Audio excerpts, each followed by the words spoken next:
Everyone, number 29. Happy Monday out there, by the way. Hope you're doing that job of yours, getting maybe you're getting money into crypto, maybe you're saving up for a rainy day, maybe you're trying to buy your own personal freedom. Whatever you're doing out there, hang in there. Hang in there, because I've been seeing a lot of bullish news lately. So not sure I believe all of it. Not getting my hopes up. Trying not to have an emotional response to it, but boy, it would be nice after almost two long years of downward action to have an up and to the right. That would be nice, but I have no expectations whatsoever. Fast Abdul. Oh, I'm starting soon with neither of those topics. You're hilarious. I appreciate your quick wit and fast humor you got in the chat. Red Squirrel, what's happening? PulseX, good to see you, man. Win Geo Metro. First thing I thought of when you said that was those geocoin. Wasn't there a geocoin where you would get points for doing like geolocation and you would like earn coins that way? Whatever happened? I wonder if that's still alive. That was like a popular thing a few years ago. Other than that, please explain yourself, Geo Metro. I'm sure it's a good thing. What's up, Stevie Summer Breeze Time? There's Stevie Summertime Breeze. Jesus. Stevie Summertime Breezy. There you go. I got it right that time. Nice. Welcome. Yeah, I got a couple shows. Like I said last week, I'm taking a little bit of a break this week. I got some travel and some family stuff. So I'm going to take a little bit of break from streaming, at least. I'll still be on Twitter from time to time. You guys see me posting my memes and or other people's memes mostly. A lot of good memes out there, a lot of good Hex memes. And welcome, Ashtar. Yeah, this week will be a little bit short. And the next week is Founders Week. So again, I've been finalizing the schedule. Hopefully this week I'll have a few of my favorite founders on board, ready to go. I only got 4 slots on the full interviews, Monday through Thursday. So I can't have everyone. Alex from Hedron, if you're listening, you're invited, of course. But I know he's been probably heads down busy right now. And so finalizing the schedule for that. And then Friday is demo day. So Friday, anybody can come, building the PulseChain community, come do 10 minutes demos. That should go probably, I don't know, I got quite a few people signed up. If everybody shows up, it'll be like, it might be a 2-hour stream. You never know. So it'll be, let's talk primes. And lack thereof, Fast Abdul, lack thereof. Crypto Chino, how do you still buying EHEX? Pretty bummed. Somebody's leaning toward 10 cents Hex. And bro, do you see it 2 years, 10 cents Hex? Yeah, like I said, I'm going for the cheapest t-shirt. I don't even think about Hex. I kind of replace buying Hex with getting t-shirts.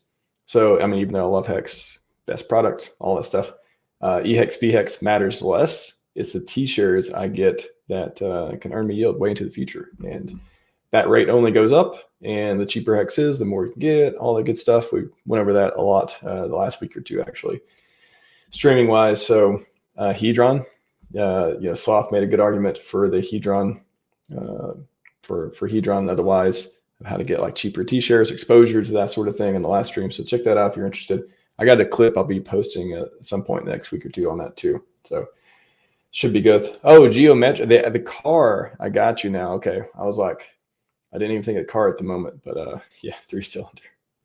Oh, shout out 3 cylinders out there. They saved a lot of gas, didn't they? Now they have like 6 or 8 cylinders that, with electronics and technology go down to 3 or 4 cylinders. Save a lot of gas too. Or you just get an electric car.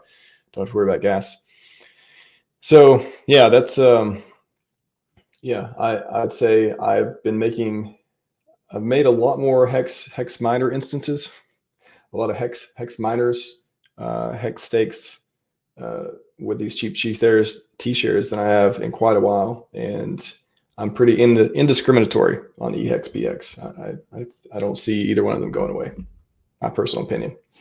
Anyways, this is Validator AMA. So anyways, you can put whatever you want in the chat, but I'm going to talk a little bit about validators. And of course, any questions you have there, if you're stuck or don't know how this works or whatever, I'm going to take a look at first.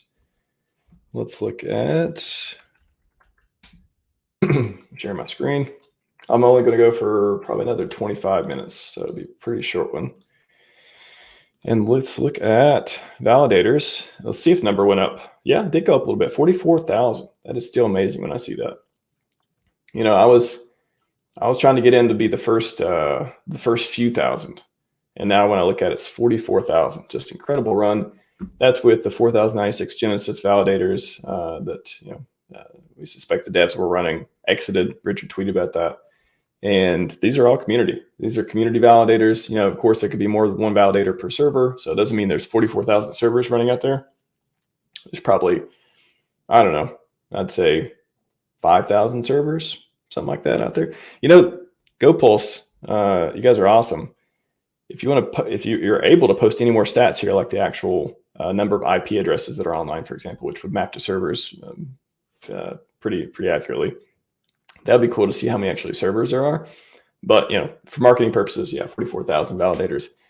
Sounds like servers, but we know that there could be more than one per each. But still, 44,000 validators strong, validating the network. Doesn't matter if they're shared on different servers or not. They're still helping secure the network, helping process transactions, and do all that fun stuff.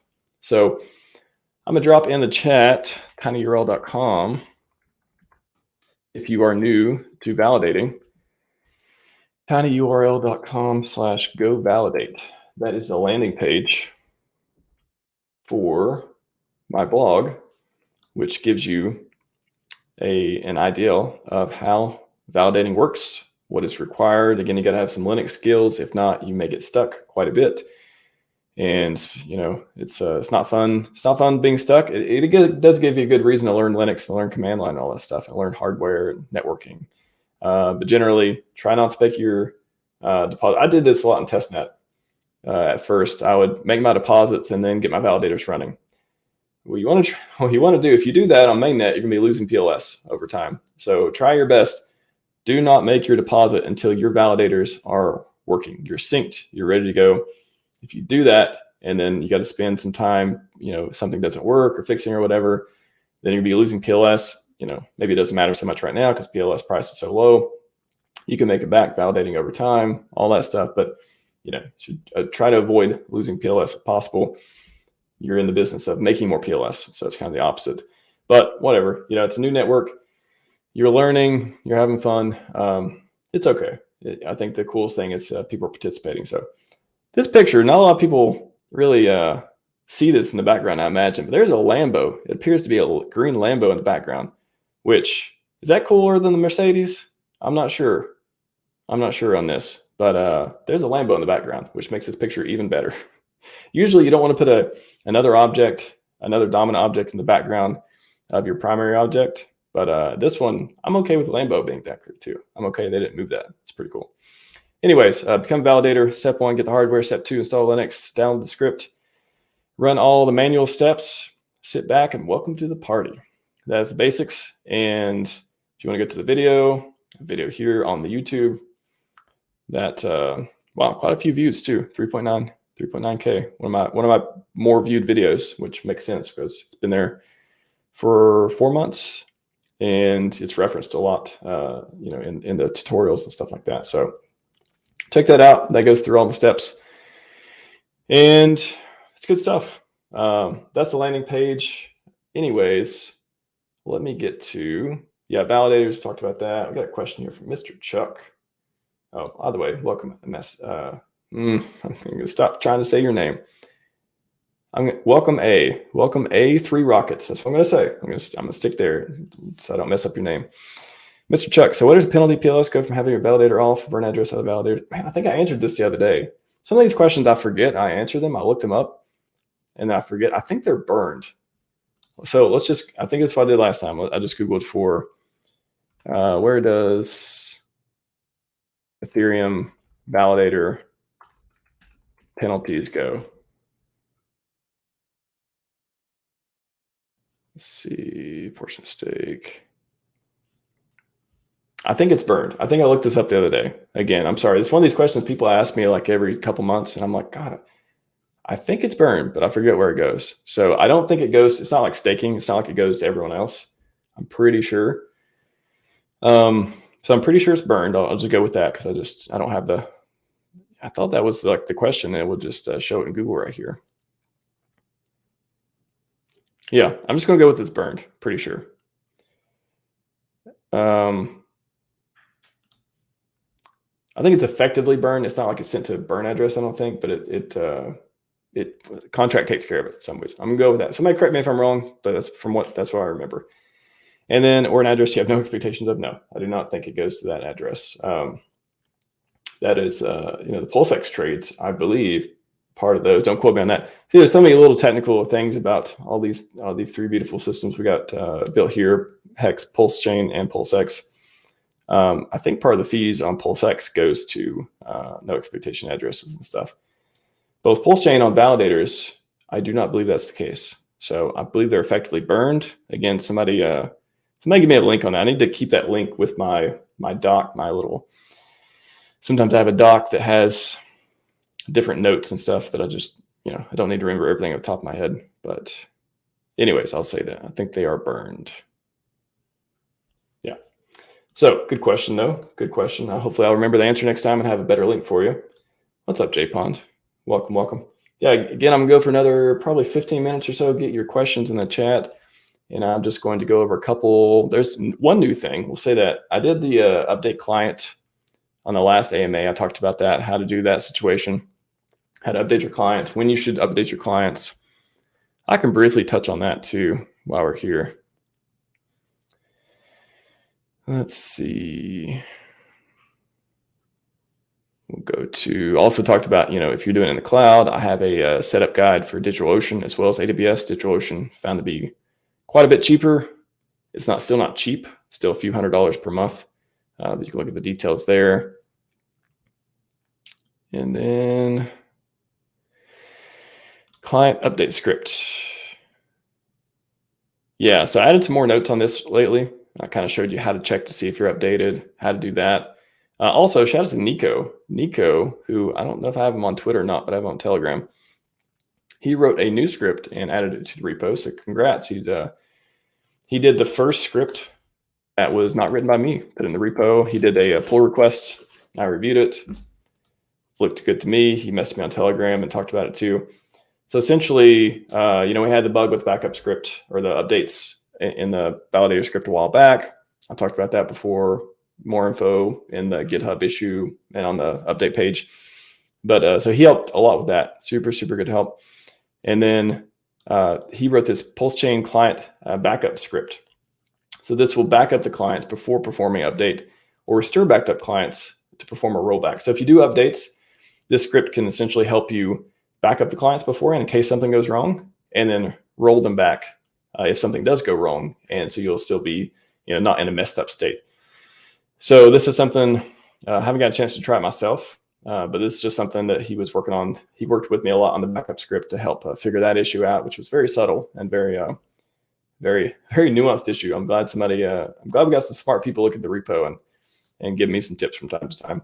But I ended up getting that fixed. I was kind of nervous about the last update coming. I was like, oh, okay, I hope it's going to work. Nico said he tested it and it worked. So I'm like, okay.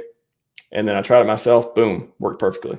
Didn't have any issues. So did not have any issues upgrading my clients with the last updates for validators with Geth and Lighthouse.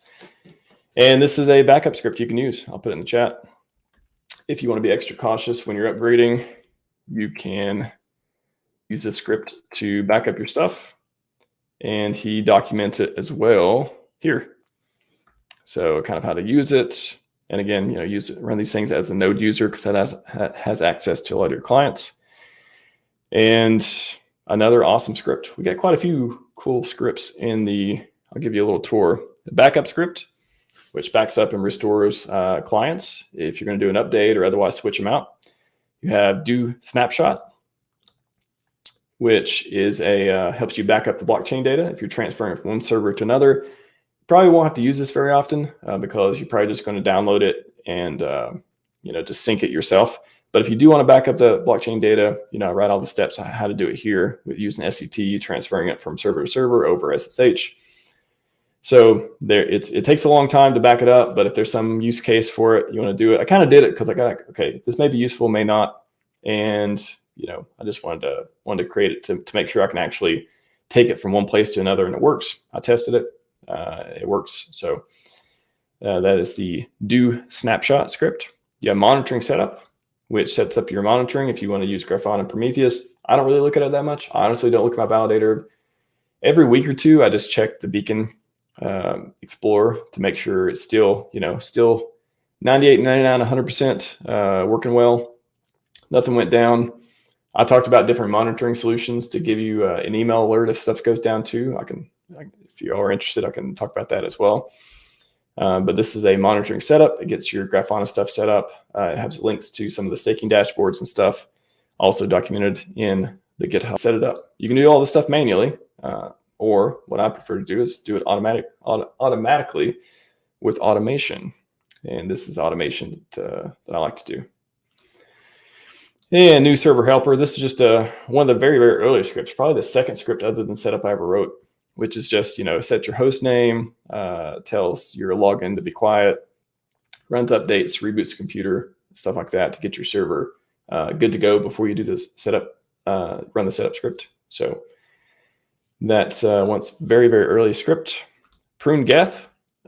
This one I haven't had the pleasure to fully use yet. I wrote it, I tested it, but I hadn't been running a validator long enough for it to need pruning. So if you try to prune and it doesn't need pruning, it'll tell you, hey, it's not time yet. We don't need to do it. So this one, funny enough, you have to wait a few months to test it because we're so early in the process, but I'll probably test this in the next month or two to prune it, because if you don't prune Geth, it could fill up your hard disk over time. So you just need to run this script. So two maintenance things for validators. One, update the clients when you need to.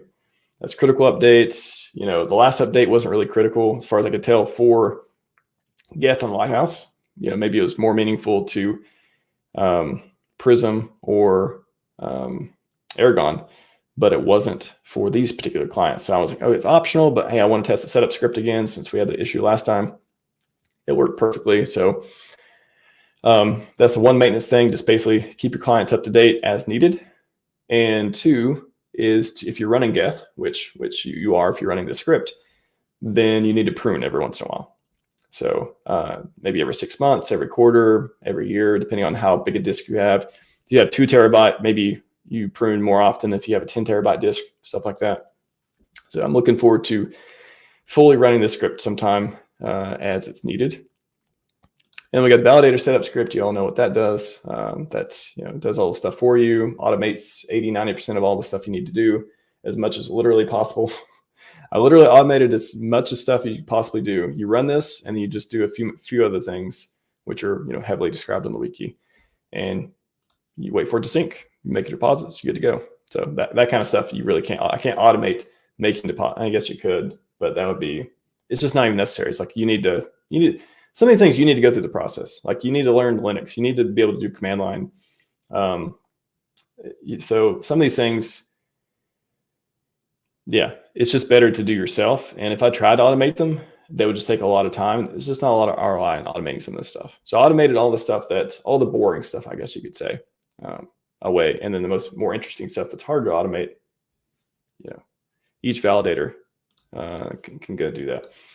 Reset monitoring. This is if you want to, after you install Grafana and Prometheus, the monitoring setup, if you want to undo it, this will undo it for you. Reset RPC. So there's an RPC script I haven't got to yet, but this will reset the RPC interface on your node validator if you set that up.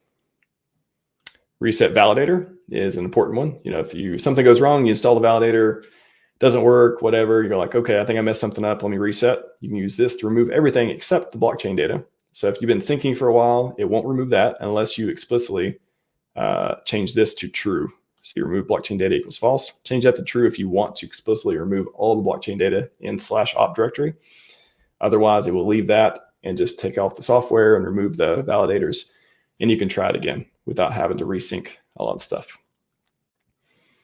RPC setup, as I mentioned, this is if you want to set up RPC interface. If you want to use your own node, you want to take your validator, which also functions as a node, and you want to use it for transactions, you can totally do that. And here's all the steps to do that. People say, oh, I'm exposing RPC service. Gamma recently set up a public RPC service. So basically, he's letting other people use his node to process transactions. He's processing transactions for other people. The public node, point it to it just as if you would add your PulseChain RPC settings, you would add your Ethereum, whatever. You add another one, which is, Gamma server, or you set up your own, which a lot of caveats for that. A lot of, you got to get security right. I would not run a public one unless you really know what you're doing, but you can run a private one, which you can have access on your own computer. And this again tells you how to do it. And you can process your own transactions and be part of the network and really, get a piece for that. So this will help you set up the configuration on your validator to run your own node locally, and it'll check out that stuff for you. It's been a long time since I wrote that one. So yeah, just check the information documentation if you want to find out more about it. Update client. This is something, again, if you want to update the clients, this will automatically do it for you. You have to use the script though. This doesn't update the clients, or probably won't work if you haven't used the script in the repo to actually set up your clients. So if you use some other script or you did it some other way, it probably won't work. This will update your clients, and it does everything from source. It doesn't use Docker, doesn't use anything like that. My script uses bare metal. It uses the clients, builds from source, runs them, and this will also upgrade your clients from source. And the last one, certainly not least, update the, I need to remove testnet on that. Update the fee address and IP address. So if you move IP addresses, or you have a dynamic one, it's not static for whatever reason, or if you just want to change your fee address, this is a script you would use to do that with your setup. And it will just update your configuration, reload your clients, and get that fixed for you. This will allow you, if you need to update either your network fee address, where your priority fees go, or your IP address, which is more common than anything. If your IP address changes, you can use the script to update it. You just put in the same priority fee address, or some people, if you send it to your withdrawal address, some people use them as the same address. You would just put that in. Don't change anything on that, obviously, and then put in your IP address. So this is for your priority fee address. So that is your mini tour of those. Let me go to the chat. What's up, Logie? Love validator streams. Thank you, man. Thank you. This is number 29. I'm getting to 30. I want to have somebody on for 30. I had reached out to a couple people, but I know it's hard to get people on for Validator AMA. So if you're listening, and actually I could have Game on. I could invite him again too. We had a really good stream. So, but anyone else out there, if you're listening, you're a fan of validators, you got some cool stuff to talk about, you got some metrics or stats or otherwise you want to talk about, feel free to at me on Twitter, shoot me a DM or something. Let me know in the comments how to get a hold of you. And especially if you're tweeting some cool stuff about validators, I'd like to have you on to talk turkey. Hanged with my CPU working validator. I switched to a new computer, except my keys doesn't work. No attestation. Any tips? Let's see. So it sounds like you switched to a new computer and you tried to import your keys again. Except my existing Linux doesn't work. Well, if you had your keys backed up, then you should just be able to, you shouldn't need your seed words for that. Your seed words should be kept, super private, and just a copy of your validator keys on a USB or something that's, of course, kept private too. It's still, keep that private. And then you just, for the new computer, you pop in USB, copy the keys over, import them. No attestations. Yeah, that can be frustrating, man. Just make sure you're synced, go to the debug section here. Check blockchain progress. This will give you the commands to see if you're synced, and make sure, you got enough peers, connect to peers, make sure it's not zero, all that stuff. And when you are fully synced, then, you can, or even before then, you can import your keys. And then once you're already activated on the network, should be fine. Like I transitioned from AWS to DigitalOcean. So I used a new server, new IP address, all that stuff. And that's basically what I did. I just literally did a new setup. And, I just did new Ubuntu installation. I ran the setup script and then made sure all the networking and all that was good. And then I just imported the keys I generated before. And it came online a little while later. So I think I wasn't fully synced when I did it. So that took a little bit of a while. Took a little bit longer, but you just import the keys and good to go. Does it have to do with the original JSON file? Ooh, I mean, I've actually never had to recover my keys. You have your seed words. So yeah, I haven't did a lot around recovery. I haven't had to do it myself, thankfully. Yeah, you got to hang on to the JSON file. make sure when you generate your keys, you keep a hold of them, you keep them safe. But for example, if you just have a USB key, write validator or something on it, whatever, keep it safe, keep it in a safe place, keep it away from people, and just keep that as your backup. So if your server does go down, because inevitably you're probably gonna be switching servers over the lifetime of being a validator. If you're doing it at home, maybe your validator just dies one day. It can happen after a few years or so. If you're lucky, you get a few years out of a little computer, and eventually, something, Murphy's Law, right? Like something could go wrong eventually. But you always want to prepare yourself. If anything does go wrong, all you got to do is either get new hardware, spin up a new server in the cloud, whatever it is, and then run the setup script, get it all back, import your keys, and you're good to go. You're offline for the minimum amount of time. So when I was transferring servers, I left the other one running right up until the time I wasn't correct. I wasn't fully synced. I thought I was fully synced. I wasn't. Up until I was fully synced. And then I cut off the other server. I shut it down. I activated my new server, brought it online. And then I had to wait for it to get synced and stuff. And then the attestations went back up. But yeah, you gotta hang on to those. Yeah. Best of luck, man. Hopefully, you gotta have a backup of those validator keys and JSON file. Those are very important, so you don't have to do the recovery process. Let me Google real quick I'm just curious. Recover. I'm using Ethereum because most people, a lot of documentation's around Ethereum, but PulseChain's a fork, so that's just, I wish I could just type recover PulseChain and it would just, index most of that stuff. Most people are talking about Ethereum, so that's what I'm gonna go with right now. Recover Ethereum validator JSON with seed words.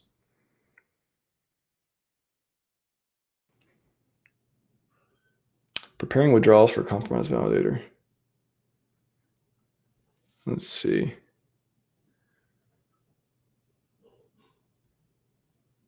I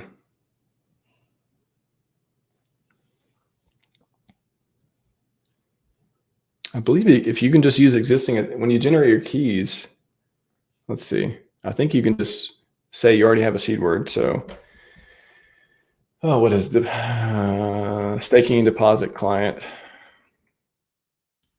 Existing seed words, existing mnemonic, but mnemonics hard to spell. Add a new validator. So this is the one where, let's see, backup to stating existing mnemonic. Okay. This is if you're adding more. Yeah, I would just look at, I'm sure there's an easy way to do this. Regenerate keys from mnemonic. There you go.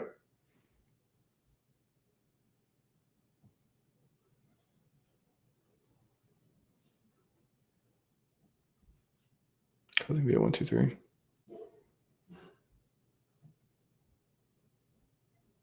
Yeah, so I haven't did it before, but I'm sure somebody's talked about this. Yeah, some variation of those commands, I would imagine.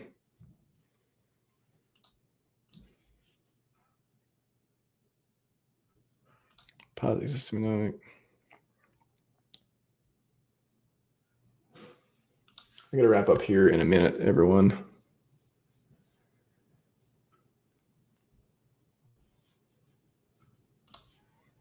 See if I can quickly find it. I just need to regenerate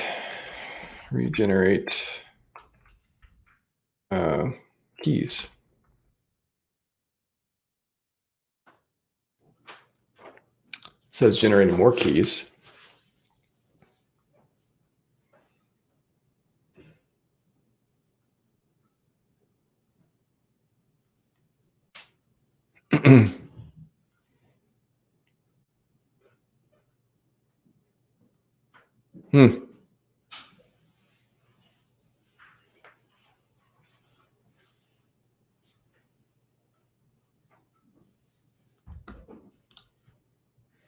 Yeah, I'm sure there's a tutorial that, oh, here's one.